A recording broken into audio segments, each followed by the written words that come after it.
Welcome to the Richie Flow Nutrition Podcast. My name is Cameron Borg.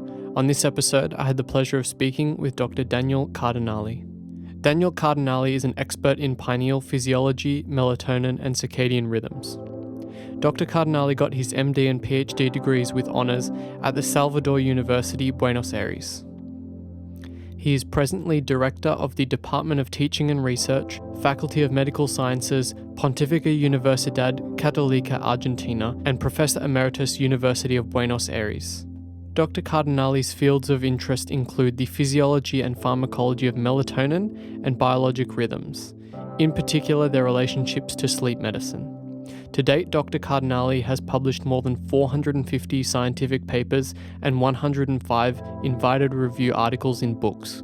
He has also edited 25 scientific books and special issues. Dr. Cardinali is the recipient of many awards, including the Scopus Prize for being the most cited Argentine scientist in biomedicine working in Argentina, the Aaron B. Lerner Pioneer Award in recognition of outstanding contributions to the field of melatonin research, and the Connex Foundation Prize as one of the 5 most relevant Argentine scientists in basic biomedical sciences. I am truly honoured to have had the opportunity to speak with such a learned and wise person about their life's work. Daniel is extremely passionate and generous, to whom I owe a great debt of gratitude. He is unbelievably knowledgeable and not afraid to speak his mind. He is the author of several books, including 50 Years with Melatonin and the Stone of Madness, which is a brilliant look at the history of the pineal gland. I had a really wonderful time simply listening to Daniel's ideas, and I sincerely hope you do too. The recording starts somewhat abruptly because we were talking beforehand, and I just thought it would be great to start recording as the ideas started to flow, so I hope you don't mind that. So with all that being said, I hope you enjoy the episode. So go ahead, Faras. Well, I would love to know how you started researching circadian rhythms and how melatonin came into the picture for you, because I believe you even started your scientific journey before melatonin was discovered. Is that correct?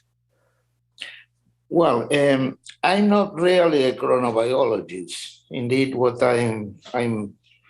my background is endocrinology more than that. So, and many times I'm conflicting with the chronobiologists because they are too strict in several aspects of the circadian rhythmicity. On the other hand, I'm a physician, and always I have as a center of the research the application to the human health, and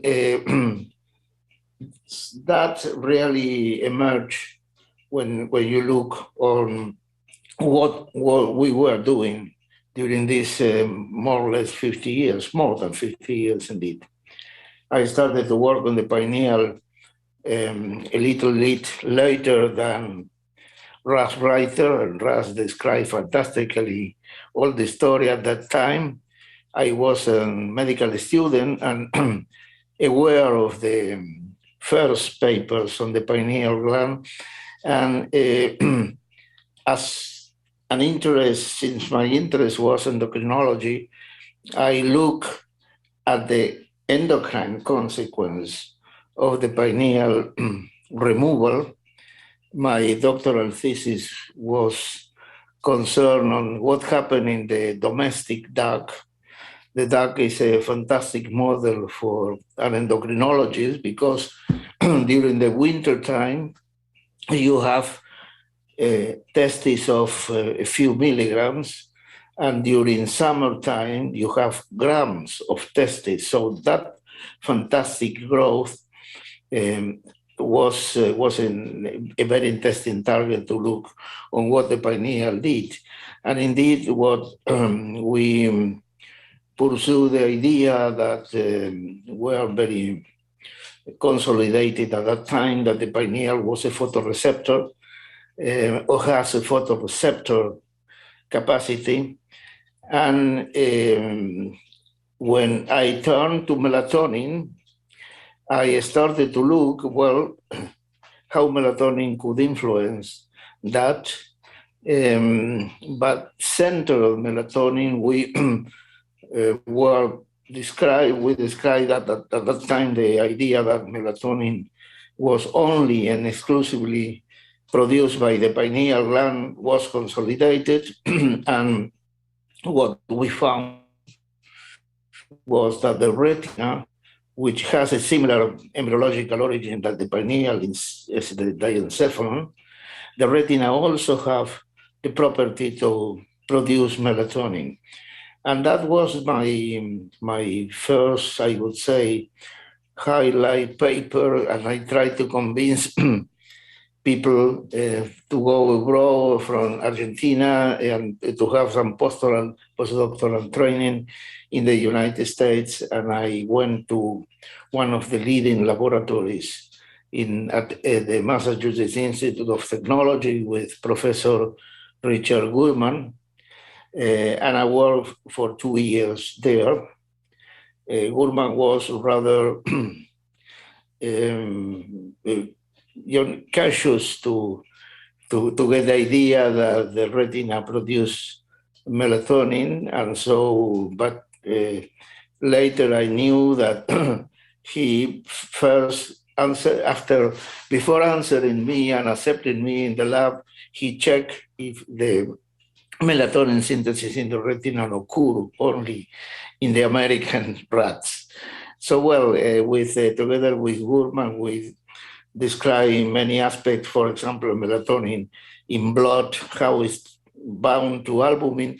Indeed, you see at that time, my interest in endocrinology was always present because I tried to apply methodology from the steroid field to the melatonin field. And, well, for example, the protein binding in blood was one of the points we checked, and we found the albumin was the major component that binds melatonin in blood. And, well, after coming back to Argentina, I was involved more and more in melatonin receptors. And also, I didn't leave the endocrine field because I spent a lot of time in checking what sort of hormones affect melatonin synthesis in the pineal gland. We describe receptors for protein and steroid hormones and the metabolism of steroid hormones. So we spent a lot of time on that aspect. But more and more, melatonin was at the center, and we carried out the first binding experiments on melatonin to receptors, and that was a very flourishing field 5 years later after that descriptions. And, well, I have the opportunity to start to work on melatonin in clinics because melatonin was approved as a OTC medicament in Argentina in 1995. That allowed me the possibility to start to work on the effects of melatonin. The amounts of melatonin used were the small amounts of melatonin. Melatonin performed the role as a chronobiotic in concentrations of 2 to 5 milligrams, 2 to 10 milligrams per day. And, well, we started to apply melatonin in 2 different populations. In all people, because the indication was melatonin disappear from the blood in the elders. And then this is, and since there are chronobiological and problems with the sleep and so on, so the obvious feeling of application was the whole population. And what we observed when we started to work on that was a very interesting property of melatonin that in one of the papers we published in 1997, we found that the melatonin treatment of the whole population of one of the retirement home. I mean, the homes devoted to ancient people, and with looking at the problems of sleep, we see that, well, one of the encouraging observations that melatonin synchronize quite effectively the starting point of sleep. And this was very important for people, health people at the home, and also for demented people. You know, the Alzheimer disease is a situation in which the sundowning, which is this agitation, vesperal agitation, is very common and is a landmark in the evolution of the disease for those people, because that's the starting point in which they are going to homes rather than stay with the family. No, it is impossible to go with the people having sundowning in at home. So you have to go to the intern home, or well, to go to the special organization for having those people. And what we found was melatonin was very effective to synchronize this sundowning. But interesting enough, when we look at people after 1-2 years of treatment, we found that the decay, the cognitive decay, was stopped by melatonin. And this was a very encouraging observation. We published that. There were a lot of controversy. There were people supporting that, people who use melatonin for a long time. They see the effect, but some of the trials performed internationally on short-term melatonin administration do not see exactly the same as we see. Well, after this, we realized that you have to. I'd like to stress one of the points that is important to understand when one is working in a country, in a Latin American country like Argentina. There are a lot of I would say funds, supplies, and so on that you cannot get. And one of the problems is to perform control research trials, placebo control, and so on. So we have a lot of experience on observational trials. And what we found is that melatonin is very effective when you are dealing with the first phases of the cognitive decay. And this is extremely important because you can delay the appearance of this terrible disease. And what we found was something that in this case there were no controversy in the published literature. There are more than, at the present time, several controlled trials looking and seeing exactly the same, that we saw that melatonin was effective to, I would say, to stop the degeneration. That means that, you know, when the minimal cognitive decay is a complex clinical situation in which probably many aspects in many entities are included in that definition. But what we know is that approximately 10 to 15% of those people go to Alzheimer's disease per year. And in our hands and in several other studies, we could just halt the evolution of the disease. And indeed, I think that was something important, as Dr. Reiter mentioned in the podcast with you. the amounts of saving funds and investment for the countries are extremely important, with just delay the starting of the disease by 1 or by 2 or 3 years. Well, I think that another point that really from the clinical point of view interests us very much, and we could verify that several times, is that melatonin can be very useful as a halting tool to interrupt the consumption of benzodiazepines and other the theta drugs related to benzodiazepines in all people. And there is a consensus that all people must not be treated with benzodiazepines or theta drug for more than 1 to 3 months. But at least in Argentina, many people use for many years benzodiazepines and theta drugs. They are quite addictive, and we really have a very an important success in getting people out of the benzodiazepines with melatonin.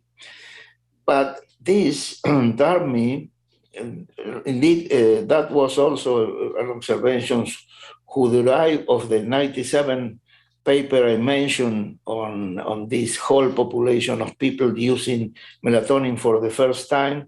What we saw was those people decreased the use of benzodiazepines when they were given melatonin on a chronic basis. And this is important because when one is dealing with melatonin, there are several aspects that you have to consider. First, that melatonin is a chronobiotic, that this is a natural prototype of compounds which affect the circadian rhythmicity. And for the chronobiologists, it's very important the period of the circadian rhythm. For the clinician, it's very important the amplitude of the rhythm, more than the period, but the amplitude. That is, when you are getting older, the strong, active time during the day and the profound sleep during the night, that is a very marked and amplitude sinusoidal wave decrease, and you are having a very poor vigilance during daylight and very poor sleep in the night. And melatonin and light in the morning are the two manipulations that can be very effective to increase the quality of the vigilance and the quality of the sleep. And that is the role of melatonin at low doses. But there is another aspect which is extremely important also, and I think that it will turn to be, when you look at people like Dr.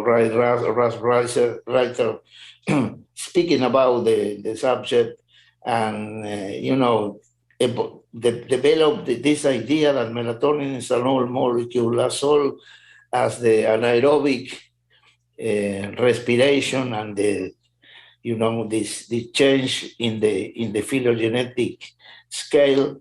And melatonin is present, and it's present why? Because it's a very crucial compound able to modify the metabolism, affect the production of free radicals, and regulate the immune reaction.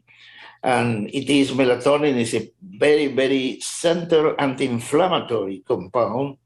And today, inflammation is in the center of all discussion of chronic diseases in humans, being diabetes, being the metabolic diseases, being the neurodegeneration, you always have a core of inflammation, which is can be ascribed as the origin of the cardiovascular, for example, diseases. And melatonin, in that case, is a very, very suitable adjuvant compound to specific drugs in many aspects, in diabetes, in the cardiovascular disease, and so on. So when you are dealing with melatonin, you are dealing on one hand with the chronobiotic effect, and on the other hand with the cytoprotective effect. And these two effects are dissociated in doses, in concentrations. Melatonin is a chronobiotic in concentrations up to 10 milligrams, but it's a cytoprotective in concentrations that we don't know exactly how much. I think that approximately 1 milligram per kilogram of weight is the approximation of this. And the reason because I'm saying this is because when you look at the myriads of papers published on melatonin in animals, protecting cardiovascular diseases, protecting metabolic diseases and neurodegeneration, the amounts of melatonin that you can calculate theoretically, of course, to be applied in humans are about 50 to 100 milligrams per day. So this is one of the reasons why when one is dealing, for example, with diabetes, which is a very devastating disease, in many aspects, in many consequences, you probably are doing a very poor favor to the patients if you are using low amount of melatonin. You have to use high amounts of melatonin, and the same happens with the neurodegeneration, the Alzheimer, and the Parkinson's disease too.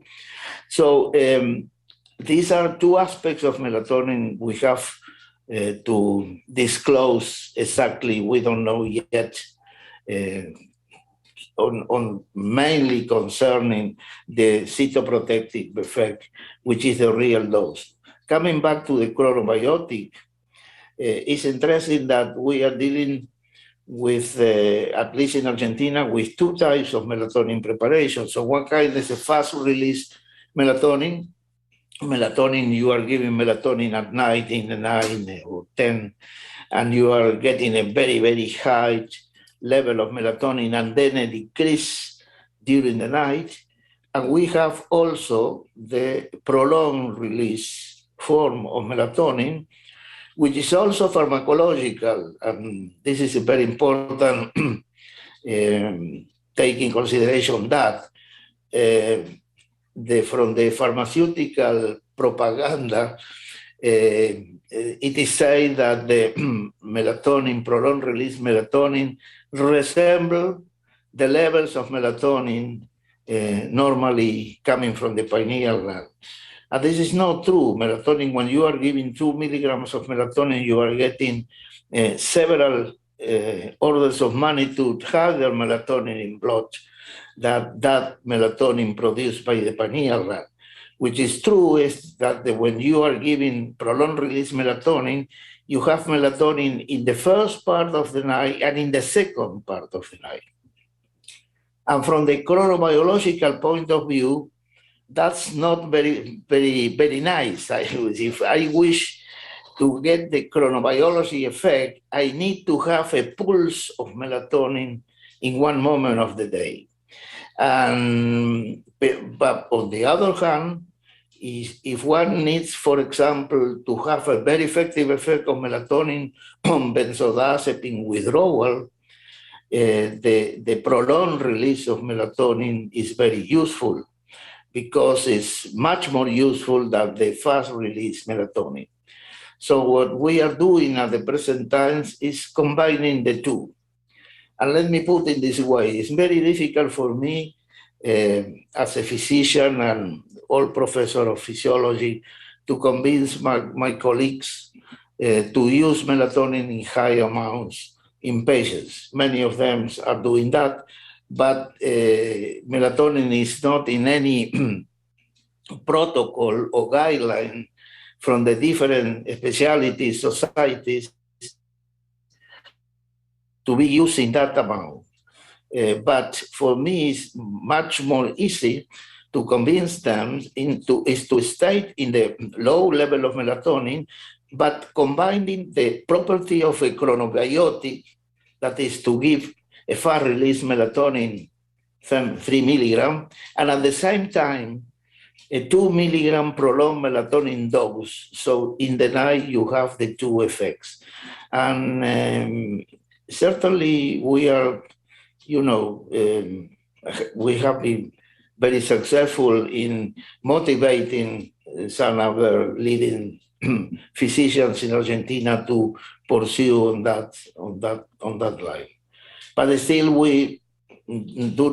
I cannot really say exactly which is the amount of melatonin to be cytoprotective. But what happened in these last 2 years, the pandemic came. And this was a very interesting booster dose for the consideration of melatonin in the applications on COVID. We published together with Reiter, with other persons, many papers trying to pursue the idea that melatonin is to some extent a silver bullet for the COVID pandemics. And why a silver bullet? Because there is information that melatonin, many of this information is coming from animals, of course, but there are some from the clinic. Melatonin is very effective in preventing the virus entrance. The SARS-CoV-2 uses mechanisms that can be blocked by melatonin, like Paxlovid, the last drug produced by Pfizer, which affect the protease, the M protease, which is the main step after entering for the virus in multiplication of the virus.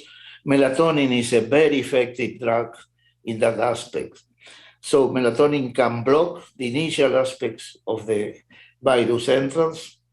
Melatonin is a very effective anti-inflammatory, antioxidant drug, and the cytokine storm in animals can be controlled by melatonin administrations. And there are up to now 7 clinical control papers published of melatonin on COVID patients indicating the efficacy in that aspect. Melatonin is a chronobiotic, very important when you have people in intensive care unit, because the delirium is a very common situation, and melatonin is recognized as an anti-delirium tool important in intensive care unit.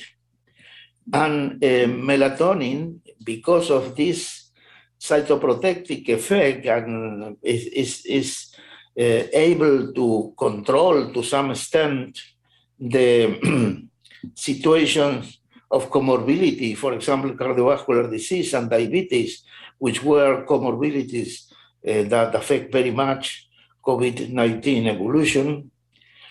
And melatonin could prevent the long COVID effect. And this is one of the very interesting situations with melatonin nowadays, because there is no compound able to affect the brain fog and the cognitive decay. And this is one of the problems of the pandemic that we have not solved, and we cannot solve with the vaccines. So the long COVID implying on one hand the cognitive decay, and on the other hand, the fibromyalgia, the chronic fatigue, which is very typical of those patients, there are information that melatonin, for example, in fibromyalgia, melatonin is very effective, and it has been demonstrated in several places. We were the first to demonstrate that, and then there were several papers showing the same. And in the cognitive decay, well, this is the link with the minimal decay I commented, I mentioned concerning melatonin effect in the first phases of the Alzheimer disease. And finally, melatonin is a very important immunoadjuvant when you are giving the vaccine, because the possibility to increase the antibody titer is linked to the use of melatonin. So there is no drug able to have this picture, and this is the reason because we call silver bullets to this. But still, you know, we are very disappointed because it was impossible to put forth the idea of repurposing, in really from the point of view of medical economics, the reuse of drugs which were approved for other morbidities and so on, and to be checked in this case in the pandemic, is the first step that you have to put forth quite or at the same time that the vaccines. But the vaccines were not the answer. You know, there are people with vaccination that are getting long COVID. So we have to solve this problem from another point of view. And one of the major situations that Russ Reiter mentioned, and it's really true, is that melatonin is quite cheap, that nobody is interested in this compound, is out of business, you know, to sell melatonin and even to promote melatonin. But I think that melatonin, from this point of view, is something that should be the interest, should be motivate the interest of the national authorities concerning this.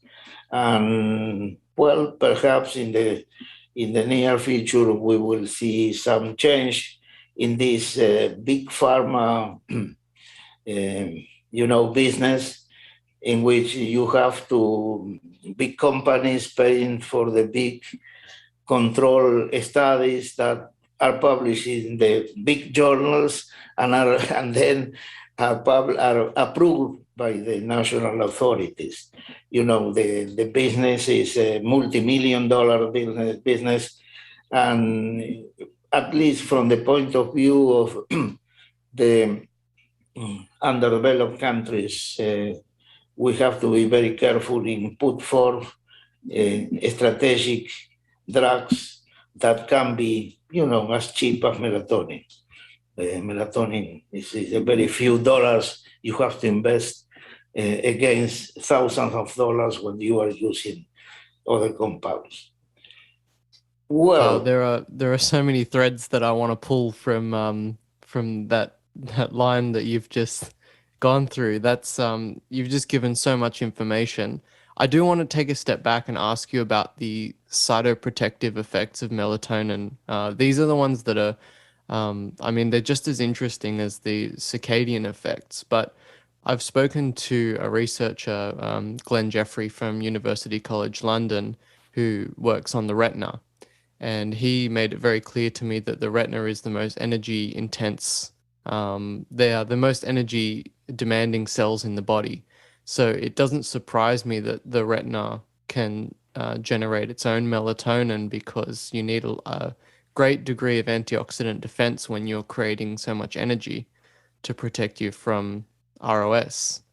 So is that why you went? Why you did the research on the retina in the first place? Well, in the case of the studies on the retina were those first studies motivated by the fact that both compounds have the similar embryological origin. Both organs, the retina and the pineal. So my initial thought was in some moment of the intra-ontogenic evolution, this situation came out, and the retina should produce melatonin in the fetus. So we started to work on the fetus, and we saw melatonin in the retina, but then we saw melatonin in the retina in the adult animals too.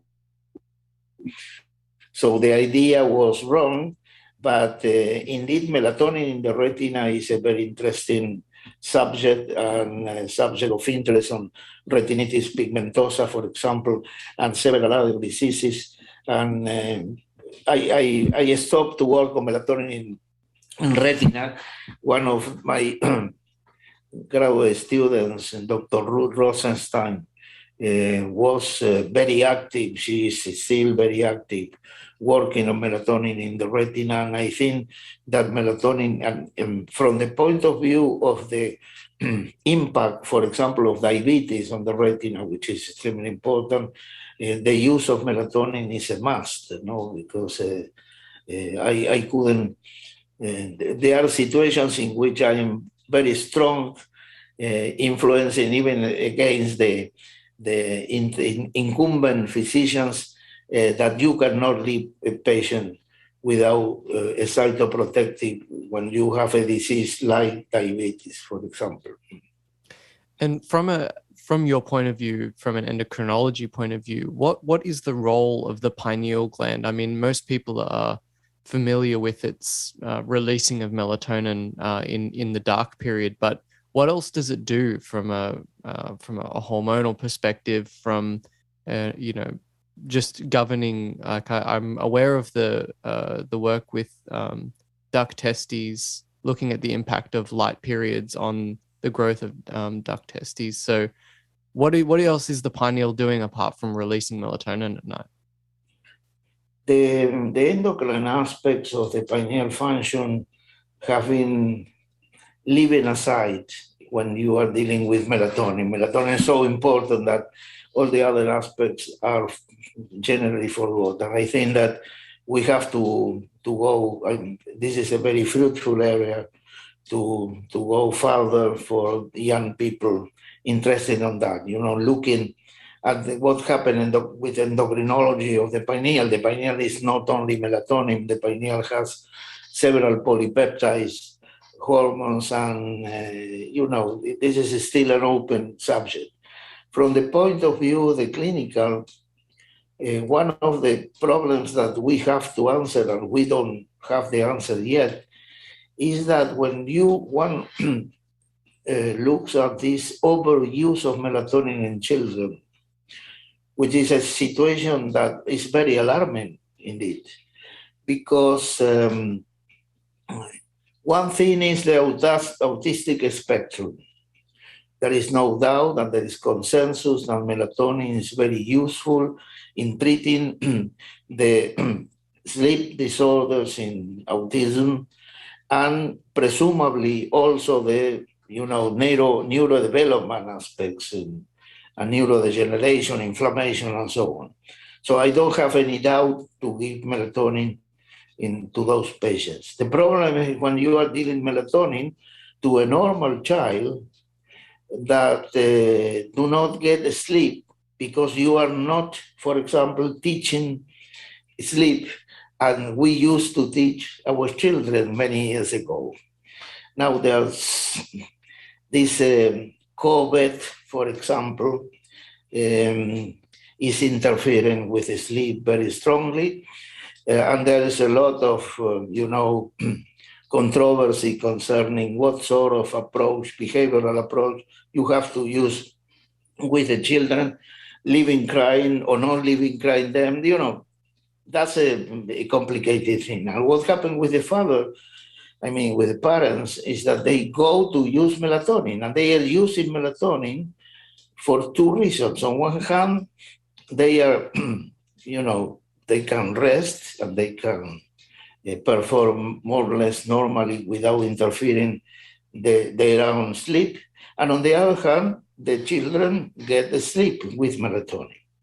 But the problem is that melatonin for the endocrinologist. You see, there is a very funny story concerning what happened with the idea of melatonin in the 19th century. Approximately from 1880, there was a paper published by Hobner, a German pathology, indicating that boys who has melatonin tumors has a overdevelopment of the sexual organs. And this was interpreted as the tumor destroyed the breaking effect of melatonin on puberty.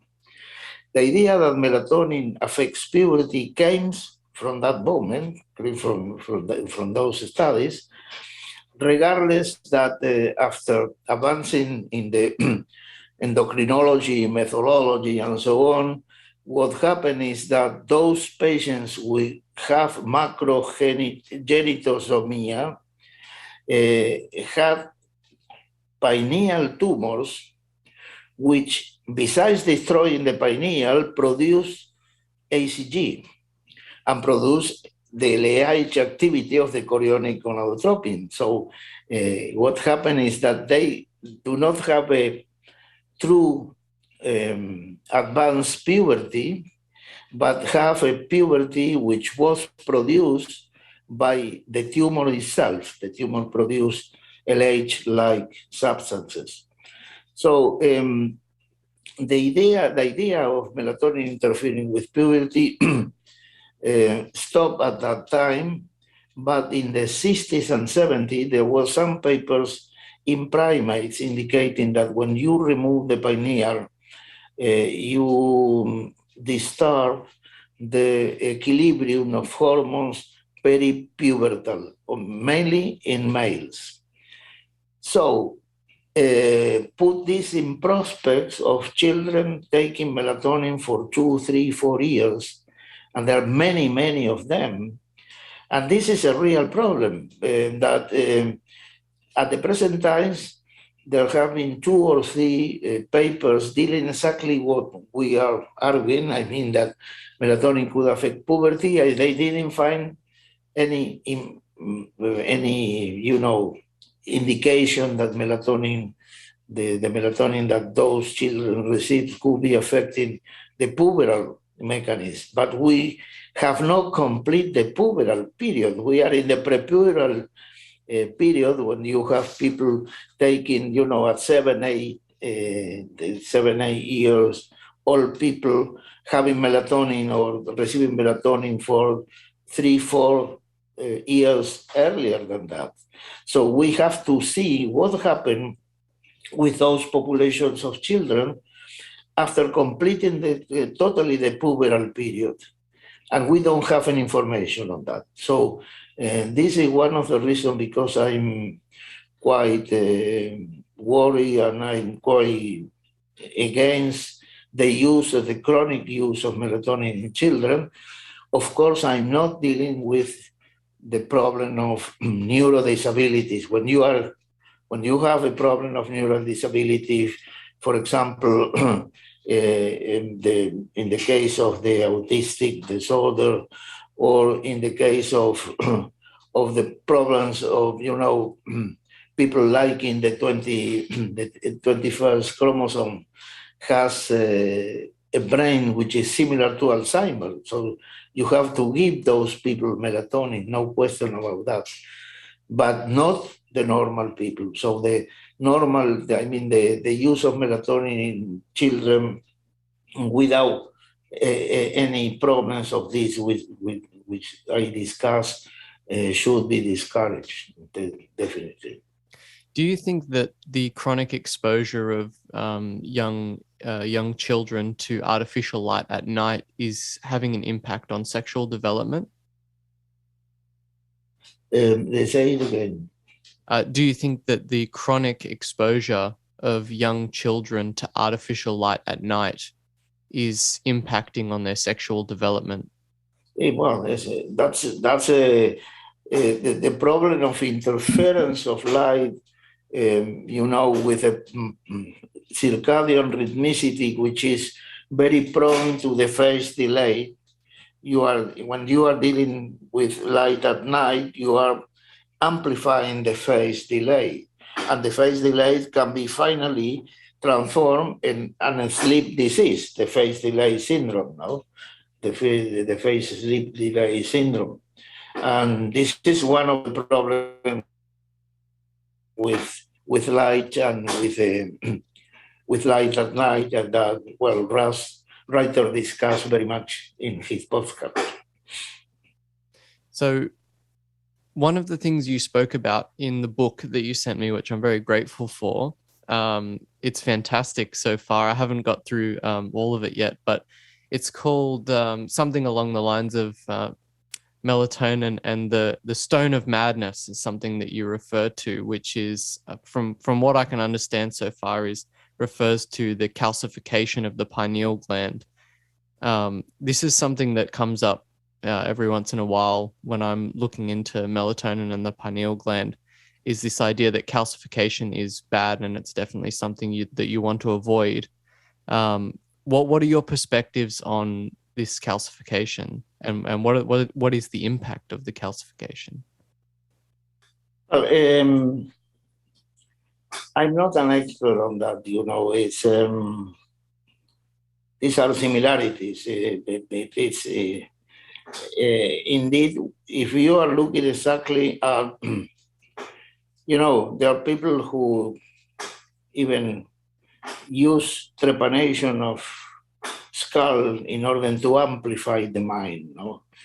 And that's something which is at least very, very, very, discouraging. I should be very discouraging of that. But I don't know exactly. The pineal, when Kitai and Al-Shul in the 50s published a book, The Pineal Gland, because the story of the pineal gland was well developed at the time of Ramón y Cajal in Madrid, and the Nobel Prize on Ramón y Cajal, and one of the disciples of Ramón y Cajal, Lorente Denot, has a very strong work on describing what sort of cells the pineal have. The pineal have modified glial cells, and they were very, enthusiastic in the idea that the pineal should secrete some compound. But really, what happened from the 30s, I'm talking about 1930 to 1950, the moment in which melatonin was described, was summarized in a book by Kitai and Al-Shul, The Pineal Gland, and the only clinical application they endorsed was the use of pineal extract in schizophrenic patients. So the idea that the pineal, to some extent, is linked to the mental activity is in the in the Cartesian idea that is in the background of many persons today. Indeed, the seasonal affective disorders is an example of a disease which occurred during the winter time, which is linked probably to the fact that there are a demonstrable effect changing circulating melatonin in those patients, and that can be treated, adequated with light, and in sometimes melatonin itself. And this is a depressive effect which is linked to the environment. I think that there are many aspects, that we have intertwine and demonstrate the interrelations. There are plenty of areas of the pineal function which are out of melatonin that should be examined. So the melatonin is not the end of the pineal story. The pineal itself is something very interesting. People were always interested in the pineal, and the pineal when the anatomy came out of the brain and everything was paired, the pineal as an unpaired organ in the middle of the brain track the interest of people like Fracastor. Fracastor was an Italian physician who described the syphilis. And Fracastor was the first to say that in the brain, something which is in the middle should be connecting the right with the left. And the hypophysis, which was another central organ, impaired organ in the brain, has a very, very bad, publicity, because the pituita was the CSF fluid coming from the nose after death.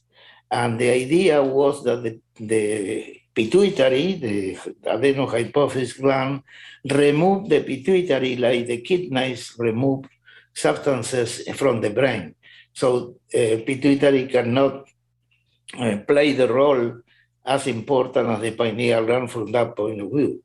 And Descartes took the idea that the pineal was central for the mind diseases and so on. Is there any connection between fluoride consumption in drinking water and the calcification of the pineal? Fluoride is concentrated in the pineal. That's true. The calcification of the pineal is a very mysterious situation, because it's not a necrotic calcification. The pineal does not lose the capacity to produce melatonin because it's calcified. It's not necrotic calcification. It's an extracellular calcification that probably indicates an excess of production of other compounds. And, there is also an association which is important with calcium and melatonin and vitamin D also. No? That vitamin D is one of the compounds that should be careful managed in all people as an adjuvant together with melatonin.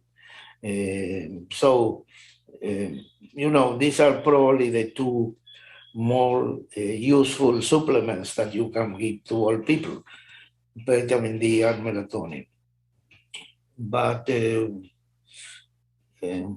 this is a situation where there is no more, there are very few studies dealing with that, except, and it's a pity because with the neuroimaging, one could have at the present time information that was not available 10 years ago. So one of the other things you mentioned in the book is biphasic sleep, this idea that humans, maybe had a siesta in the afternoon. They slept for a few hours, then woke up again, and then slept again at night.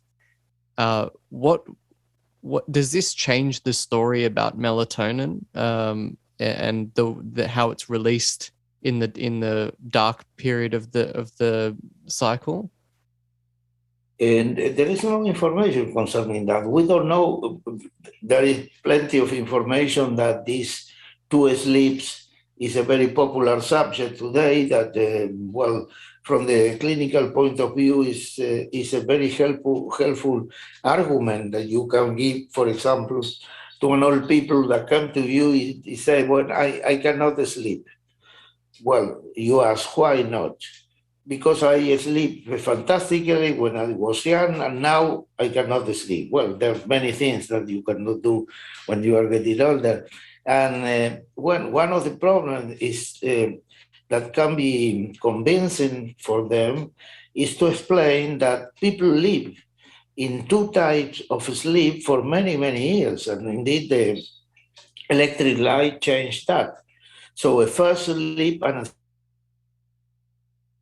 a sleep. The interesting aspect of the first sleep and the second sleep is that even very, very small amounts of light in the middle of the night is able to block melatonin in blood. So it's difficult. Well, one could reproduce in a sleep laboratory the situation of the two sleeps and looking for melatonin, but there is no information as yet what happened with circulating melatonin in people subject to those light regimes. But it is an interesting point to pursue in the future. How about the connection between melatonin and melanin?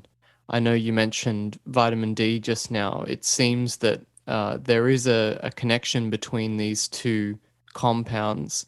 Is it possible that melatonin can help prevent sunburn? Well, the cosmetical effect of melatonin has been demonstrated. You can usually use, we recommend to patients receiving radiotherapy to prepare some sort of local preparation for covering the skin and prevent the radiation effect. Melatonin is secreted as very well in the body, is secreted in the skin. Reiter and Slominski have done very nice work concerning that aspect of melatonin.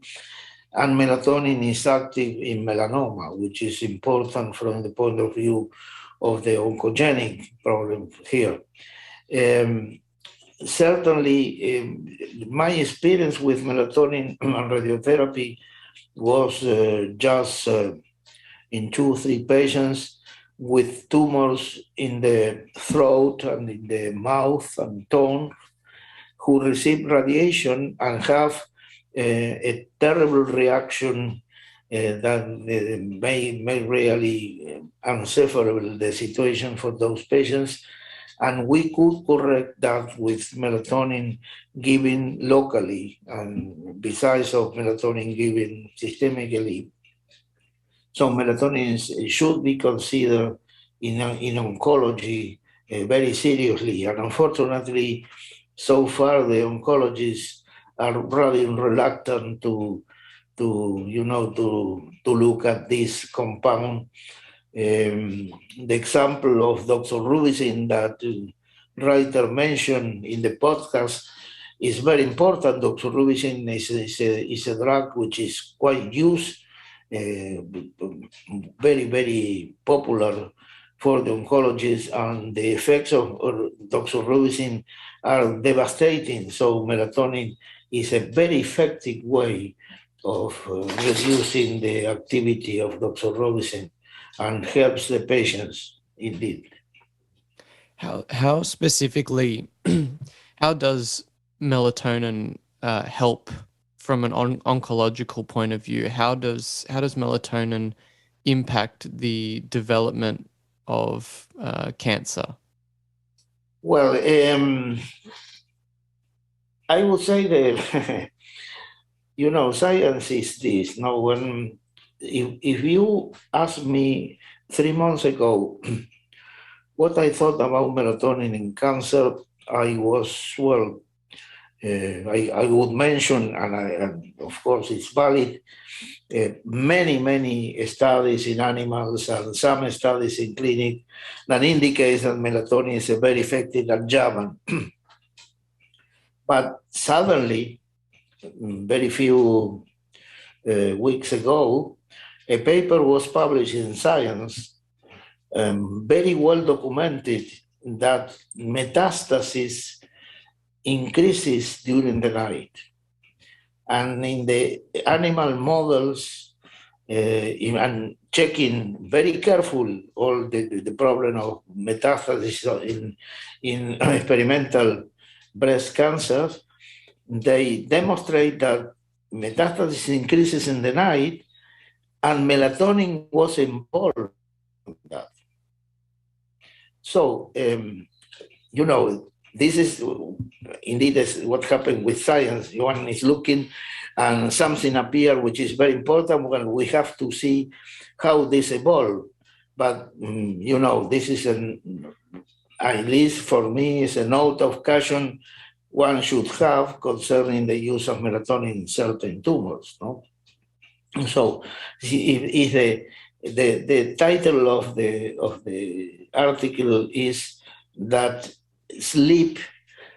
metastasis increases during sleep, or the sleep affect metastasis. And I think that this is open a very interesting situation. We will see what happens with these sort of experiments.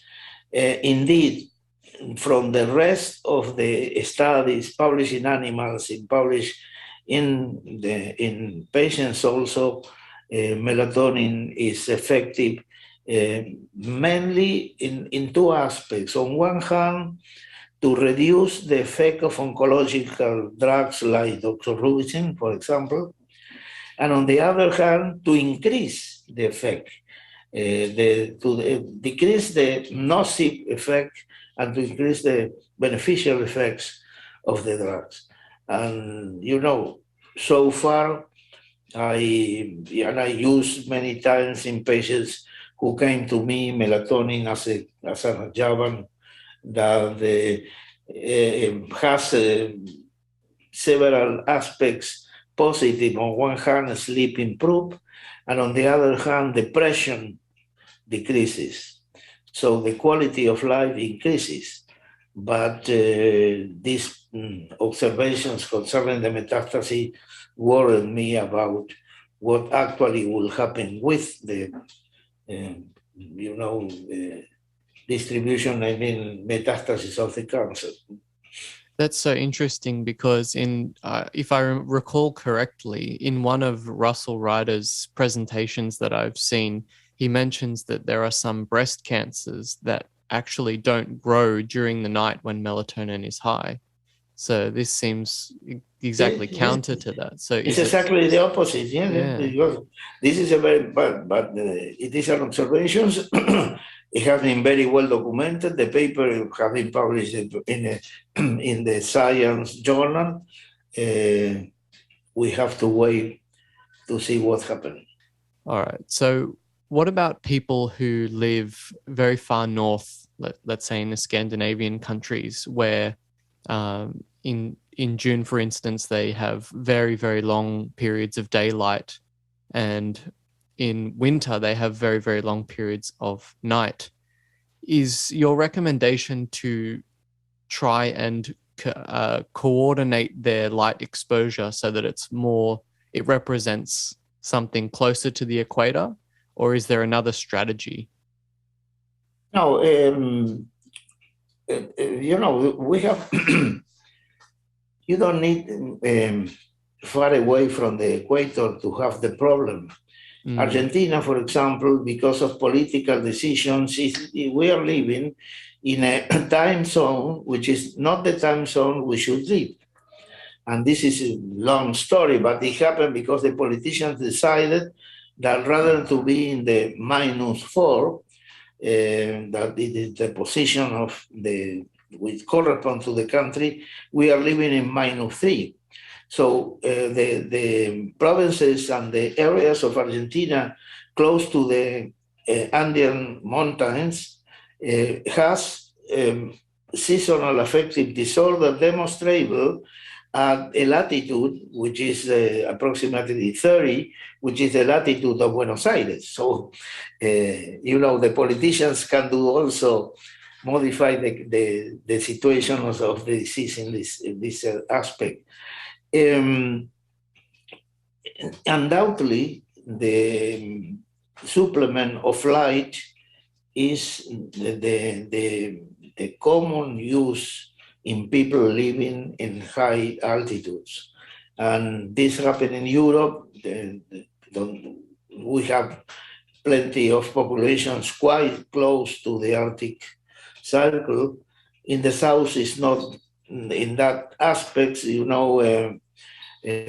are far away of the Antarctic cycle, but still Tierra del Fuego, which is the extreme province of Argentina, the incidence of depression in winter is very high, and people used to expose to light.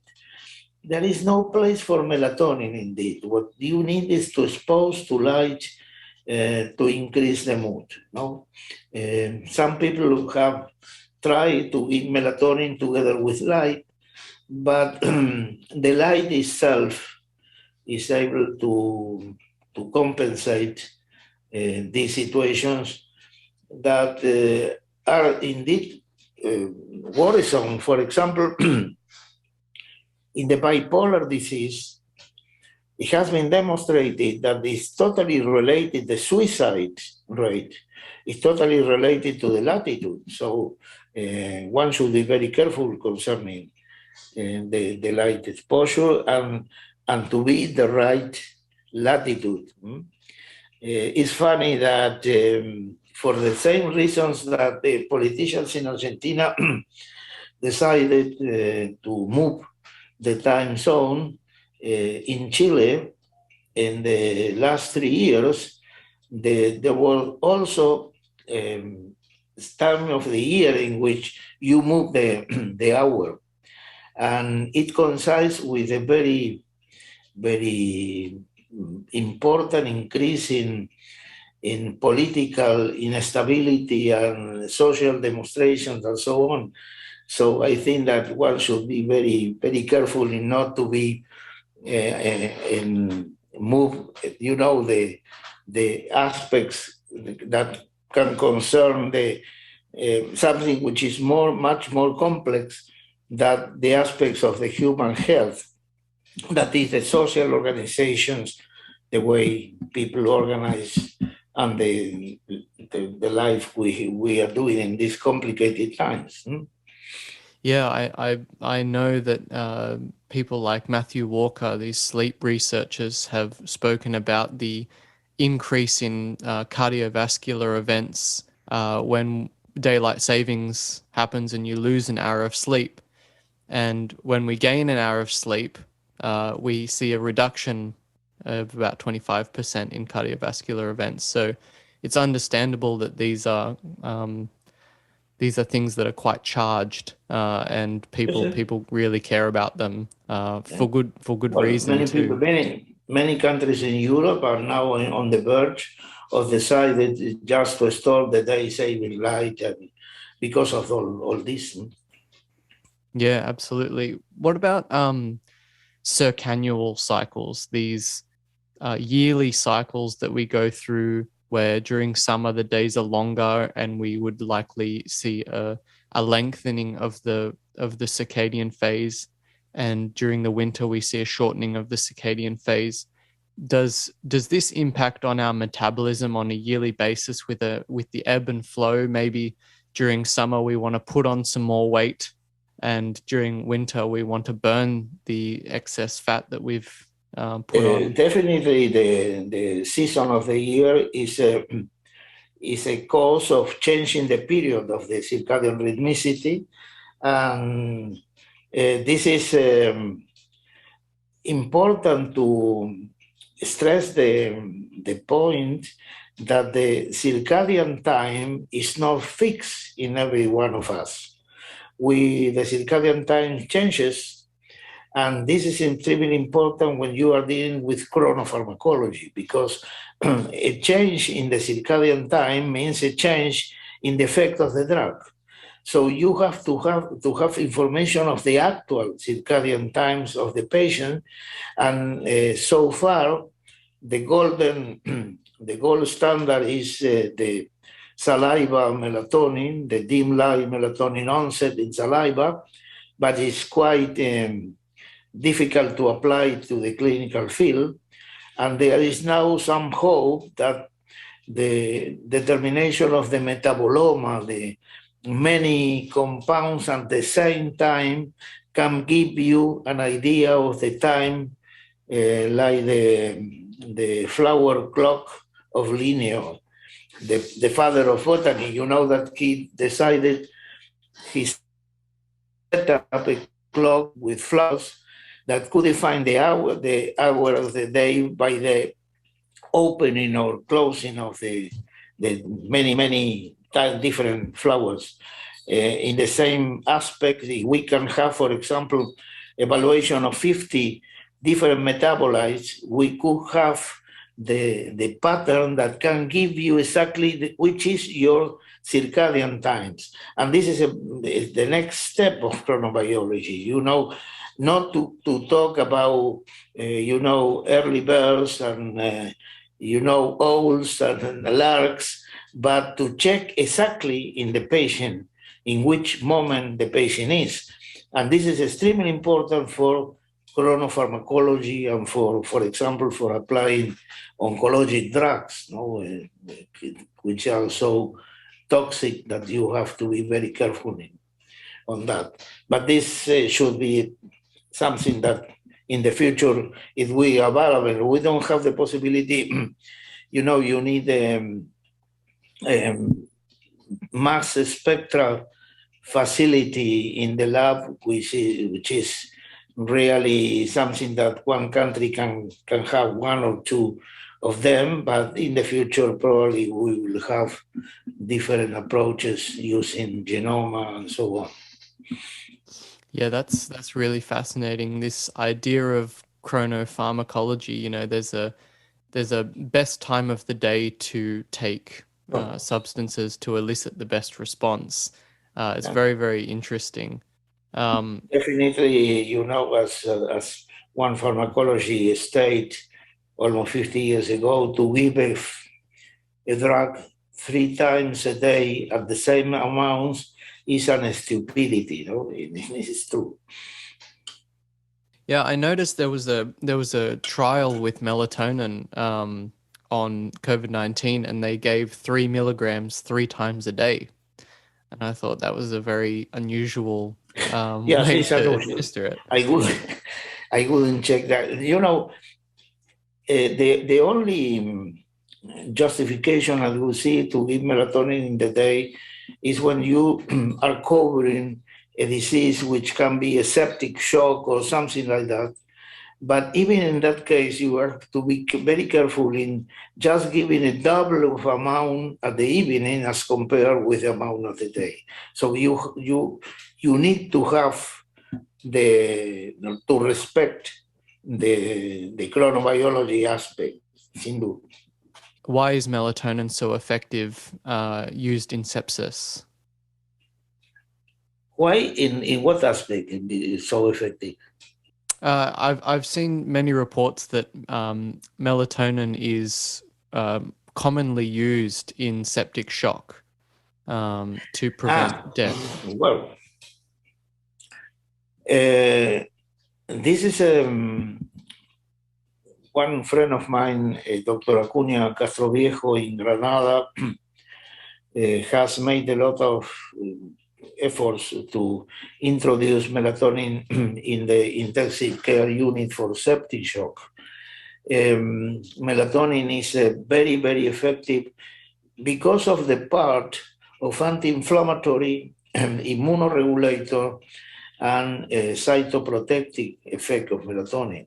And the melatonin doses that you have to give in those patients are not low, should be high melatonin. And indeed, Darío Acuña Castroviejo calculated that you need 60 milligrams of melatonin per day, and he was using 60 milligrams, dividing the dose in the way that I was telling, giving mainly in the night and some during the day. But melatonin in septic shock and melatonin, for example, in neonatal shocks with brain asphyxia and so on, have demonstrated to be very useful because of the effect as an anti-inflammatory. I mean, the core of the activity of melatonin is the anti-inflammatory effect, definitely. Yeah, right. So how about in neurodegenerative disease?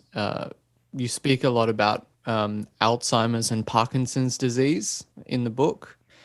There seems to be some controversy about what causes Alzheimer's disease, whether the amyloid beta is a cause or an effect. Yep. What is your perspective on what's causing Alzheimer's disease? I don't know. I am aware, of course, that the controversy you mentioned. Um, Definitely, this removal of substances, which include the tau protein, include the beta amyloid, include the synuclein, is one very important aspect which is linked to sleep and to melatonin. Sleep is a way of washing our brains, and good sleep means good lymphatic function and removal of compounds. And melatonin has been demonstrated by Papola, which was a medical pathologist very interested in melatonin since many years ago. Papola demonstrated the effect of melatonin on beta amyloid and the effect of melatonin on the lymphatic fluid. Melatonin is able to increase the lymphatic fluid. So regardless of which is the egg of the hen, in the case of Alzheimer, the removal of the compound is extremely important. Indeed, Papola demonstrated that melatonin not only affects the removal, but also block the fibrinogenesis, I mean the initial step of the beta amyloid. So we don't know yet. There is a very interesting paper published by a Chinese group some years or 2 years ago, which they were testing and very poorly known sign of the Alzheimer's disease, which is the decrease of the cribos. In the studies of the eye, you can see the cribo zone, and this zone can be increased or decreased depending of the myelinic compound of the optic nerve. It's a way of measuring the myelinic compound of the optic nerve. And those people work with people with Alzheimer, very mild Alzheimer or minimal cognitive decay. And they study 80 people, 40 of them received melatonin and the other received placebo. And the amounts of melatonin that they received were rather low, 13 milligrams per day, every day, for 6 months. And they check the choroid thickness and the hippocampal volume, and they found that melatonin was very effective to increase the cribo's the signs indicating that there were a cure in the optic nerve, and increase the hippocampal volume, and also modify the CSF concentrations of tau protein and beta amyloid. And from the point of view of the mini-mental scales and all other neuropsychological tests in those patients, melatonin definitely improved the test. I think that these sort of studies are extremely important in indicating that indeed melatonin should be taken as a supplement in all people in order to prevent this. No, I mean the cognitive decay, which is nobody is happy with that. Yeah, definitely. Is there a general recommendation that you would make, I know as we age, the amount of melatonin that our pineal gland releases at nighttime decreases. So is there a general recommendation that you would make? I think Russell mentioned something along the lines of 20 to 40 milligrams once you've passed 40 or something like that. I'm much more aggressive than Russ Reiter at that point. I think that when you are going in people with 60, 70 years old, you have to deal with 50 milligrams at least of melatonin per day. And, I have many people around me who are taking melatonin. I haven't had any problems at all. And for example, in this COVID pandemic, we were able to show, again, with the possibilities, very, very short possibilities we have to carry out control studies, we were able to demonstrate that people who take melatonin or who took melatonin were much less compromised from the point of view of the pandemic, the stroke of the pandemic, before the vaccination. I mean, I'm talking the moment in which you have a mortality in Argentina of 10% approximately of people elder than 60 years. And in the populations, we check in one of the hospitals, university hospitals in Buenos Aires, 100 patients, no one of them died, and only 2 or 3 were in intensive care unit. Those were taking melatonin in amounts as an average of approximately 60 milligrams per day. So I definitely think that the melatonin should be present in the old age to prevent, all this pro-inflammatory situation. I mean, the center of these diseases, as I told you, is inflammation. And melatonin is a very effective endogenous inflammation. It's not the only one. Angiotensin 1,7 is also a very effective one, and vitamin D also, no? But melatonin definitely should be in this situation, should be given melatonin. Do you think that it's also a good idea to reduce the amount of light, particularly in the blue spectrum, that you receive at night once the sun has set? No, definitely light in the blue spectra is affecting very, very. I think that we have to evolve from the commercial point of view to having lights not rich in the blue lights, but diodes with emit more close to the red light. And definitely, I think that one should be very careful to prevent the aspects that comes, exposure to the phone, to the screens, like the TV set, for example.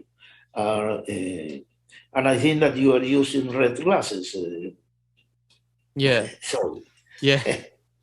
So. Okay. I've been using those for years, so I'm not sure whether I should also be looking into melatonin, but I've been trying to make my own. That's sure. Okay. I have heard from several places, I'm not sure how accurate this is, that the pineal gland is an electromagnetic sense organ. It's very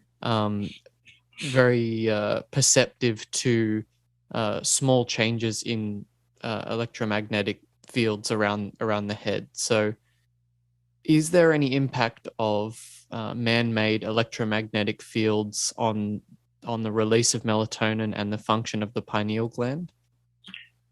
Well, I cannot, I really answer exactly what Ras said in the podcast. No, this was a very popular subject in the 90s, but definitely no very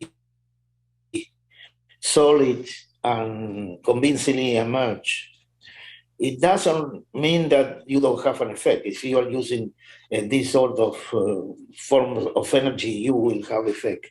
But definitely, this is an open subject. I think that there are many economical interests on that. It's a complicated field, and there are people who are claiming not as active as in the 90s. I must say that this last 20 years, nothing has happened very important in that field. But definitely is a weight of energy that can affect the pineal, that can affect the brain. And in the case of the pineal, there are evidence from the animals that the pineal function as an electromagnetic detector. So, but nobody knows what happened in the humans, regardless that the humans has ferritin and many other compounds that can be also active in that aspect. But this is still unproved. It's very interesting.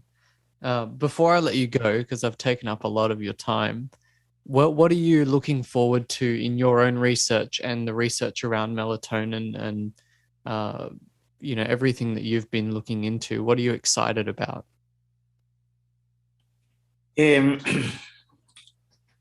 think that the definite application of melatonin as a very important anti-inflammatory compound in clinical medicine is a goal that we must to pursue.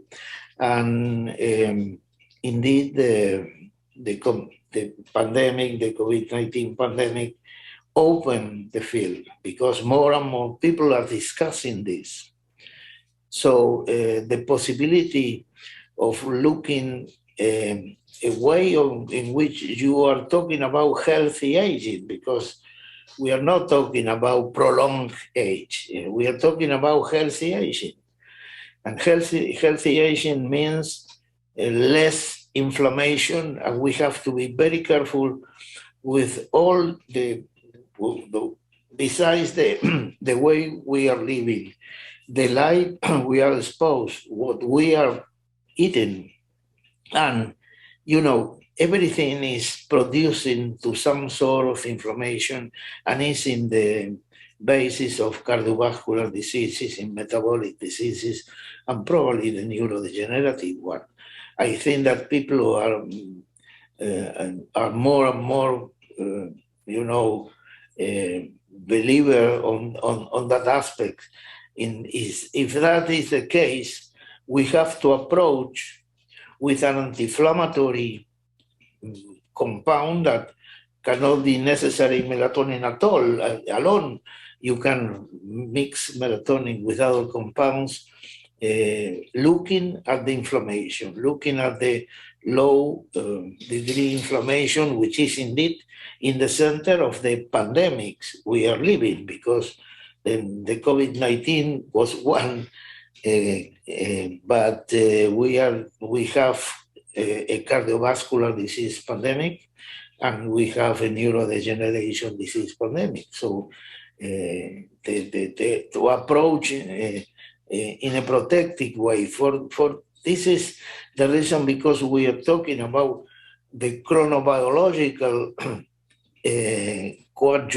coadjuvant of many treatments. So if you wish to do a very nice treatment of the arterial hypertension in people, you need to have also pay attention to the chronobiology, which helps to the ad integrum recuperation of the patient.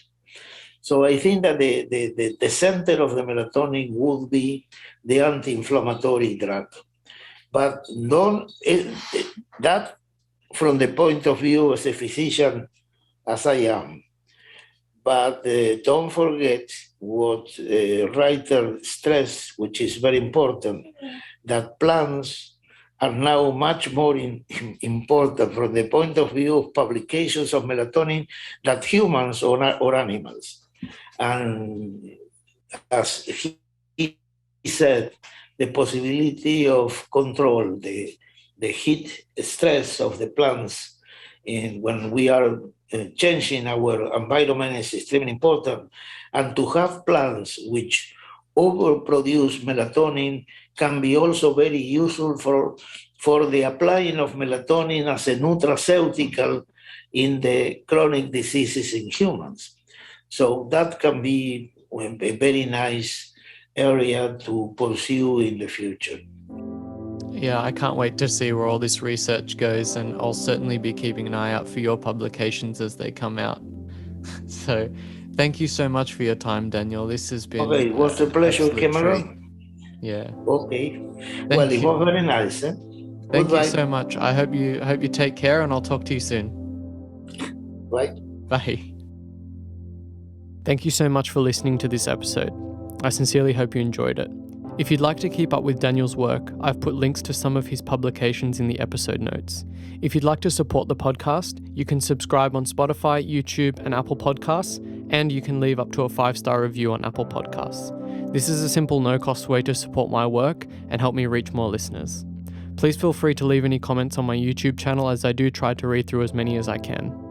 I've also put links to all of my social media platforms in the episode notes if you'd like to keep up to date about the podcast, information about health, or if you'd just like to reach out to me in general. Thanks again for listening, everyone. Take care.